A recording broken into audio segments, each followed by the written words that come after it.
I'd like to welcome the Minister here today to speak on the credit restructuring, on the restructuring bill here. Sorry, apologies, you've just given me 1 second. There's a lot to be said for having your notes written down.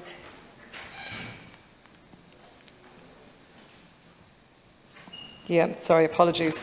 To speak on the Credit Union Restructuring Board Dissolution Bill. I very much acknowledge that REPO have fulfilled their role, as you've said, Minister, under the 2012 legislation.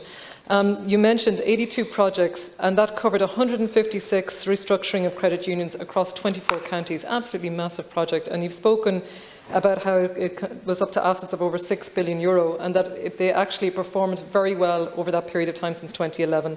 So really to pay tribute to that, and that the credit unions themselves really have stepped up in the past number of years as well. I know that smaller credit unions have been subsumed, and it's allowed amalgamation of a lot of these credit unions.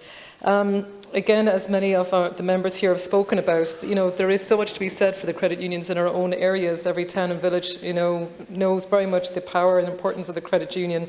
And you see it even when you're on Saturdays going home to try and get money out of your own bank account. Long queues. So it's lasted.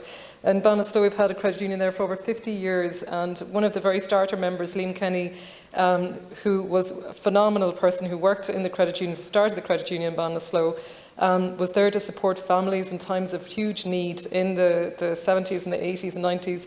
It's just phenomenal to think that it's been going for over 50 years. And just one quote that he had was, "The honesty and integrity of our members kept us out of all of that sort of bother when they were talking about governance issues." They're a members-orientated organisation, and our ethos is to help each other and that to act in the common good. And I think that really is the sense of what credit unions are. They've supported so many community projects, and I suppose the question is that they are working so hard for the community now, especially in this time of COVID as well. We're seeing just locally, myself, just investment in our community. They're supporting Christmas lights projects, and this is happening across the country. I suppose one thing I would like to ask the Minister is that there is large amounts, as has been mentioned by previous colleagues, cash reserves currently in credit unions. There's large levels of saving, household savings, we're fully aware of over the past year, particularly with the challenges with lockdown and COVID.